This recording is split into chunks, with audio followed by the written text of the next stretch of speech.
Halo pemirsa, apa kabar? Salam jumpa lagi di channel Wina Yosef.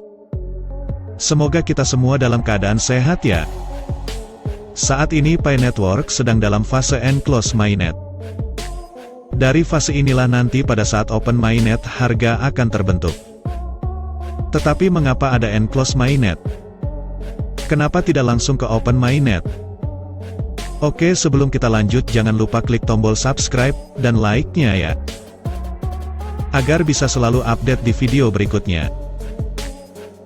Ketika Pi tidak melakukan ICO dan malah memulai dengan enclose mainnet, saya langsung yakin nilainya bakalan tinggi. Mengapa? Karena dalam enclose mainnet Pi tidak diperjualbelikan. Lalu apa hubungannya dengan nilai yang tinggi? Pi kan sudah mainnet sudah live di blockchain sejak Desember tahun 2021. Jadi sekarang sudah hampir 1 tahun mainnet, 8 bulan. Dan transaksi peer-to-peer, barter, sudah dilakukan beberapa bulan. Ini artinya pembentukan nilai Pi sementara berlangsung, nilai Pi sudah ada. Dan trik cerdas core team adalah melarang Pi ditukar dengan fiat selama enclose mainnet. Ini gunanya untuk mencegah pembentukan nilai melalui jual beli Pi tanpa ICO. Larangan untuk menukar Pi dengan fiat itu untuk semua harga, mau murah atau mahal semua dilarang. Jika ada yang menawar Pi Anda dengan harga yang mahal misalnya saja setara dengan konsensus global, itu tetap dilarang selama enclose mainnet.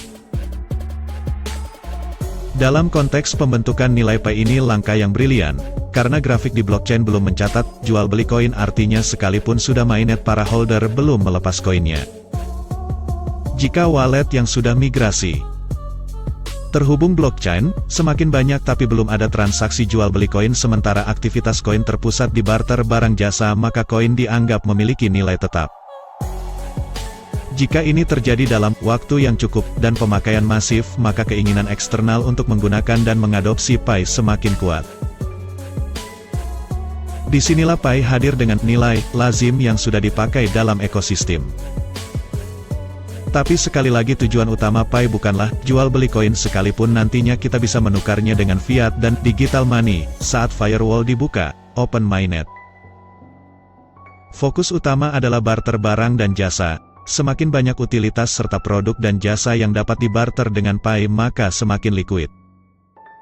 Jika ini terjadi selama enclose mainnet, percayalah saat open mainnet Pi tidak akan bernilai lebih rendah dengan nilai di enclose mainnet. Berapakah nilai Pi? 1 Pi sama dengan $314.519. Nilai dolar atau fiat ini kurang pas dipakai untuk ekosistem barter Pi barang dan jasa di enclose mainnet karena menggunakan konversi fiat. Pikiran orang langsung ke nilai tukar ke fiat sehingga menimbulkan ekspektasi di luar konteks dan polemik.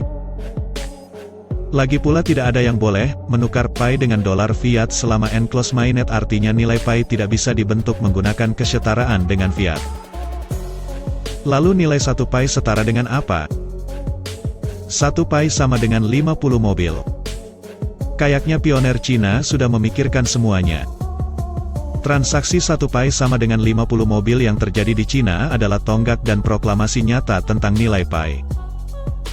Transaksi ini jelas membentuk nilai sejati dari 1 Pi. Artinya nilai 1 Pi telah memiliki nilai barter nyata yang sepadan dan setara dengan barang real. Kalaupun nilai 50 mobil sama atau setara dengan konsensus global itu karena pioner Cina telah sepakat dengan nilai tersebut. Maka seluruh pioner dalam ekosistem, demi suksesnya enclose mainnet selazimnya mengikuti nilai tersebut. Melihat fakta kematangan dan kesiapan, maka komunitas Cina yang akan mendominasi transaksi selama enclose mainnet. Nilai Pi yang telah disepakati tetap mereka akan bawa ke open mainnet, karena nilai Pi adalah domainnya komunitas bukan core team. Komunitaslah yang bertransaksi. Bagi komunitas Cina biaya transaksi 0,01 Pi bukanlah halangan. Tapi sumbangsi bagi kematangan jaringan Pi Network lewat 3 supernode milik core team yang beroperasi selama enclose mainnet karena akan menvalidasi transaksi seluruh dunia. Nanti jika open mainnet maka node di setiap negara sudah live di blockchain, bisa saja biaya transaksi akan menyesuaikan. Pi Core Team tahu persis apa yang terjadi, dan hanya bisa mengatakan para pionirlah yang harus konsensus sendiri. Dan menentukan harga konsensus. Pada saat yang sama, Pi Core Team juga terus melobi dan mempresentasikan rencana dan hasil kerja Pi Network kepada pihak-pihak yang mulai mengendus harumnya keuntungan investasi di Picoin. Apabila ini berhasil, ke depan akan ada banyak perusahaan digaji pakai Pi. Belanja di Pichain Mall dan Pi Market tinggal bayar pakai Pi, beli tiket pesawat naik taksi di Pitogo, bayar uang kencing di toilet umum juga pakai Pi. Apakah di saat itu masih perlu tukar Pi ke dolar? Apakah masih perlu tahu satu Pi itu berapa dolar?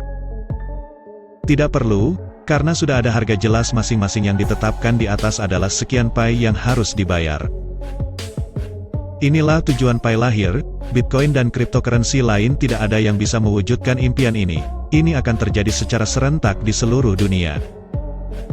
Si nyinyirun yang masih buta akan terkaget-kaget dan menyesalinya karena hanya install aplikasi dan klik petir saja mereka malas. Proyek ini juga bisa gagal, kalau kita semua menilai Pi terlalu rendah. Kenapa? Karena agar blockchain ini bisa jalan, kita butuh banyak komputer node yang dihidupkan 24 jam non-stop untuk proses transaksi dan penyimpanan data. Kalau orang yang hidupkan node biaya sehari $2 hanya hasilkan 0.1 Pi dan 1 Pi hanya dinilai $10, apakah node ini ada yang mau jalanin? Dan di pihak pengembang juga sama, perlu biaya operasionalnya. Jadi nilai Pi tidak akan terlalu rendah juga tidak bisa terlalu tinggi di awal mainnet tertutup ini.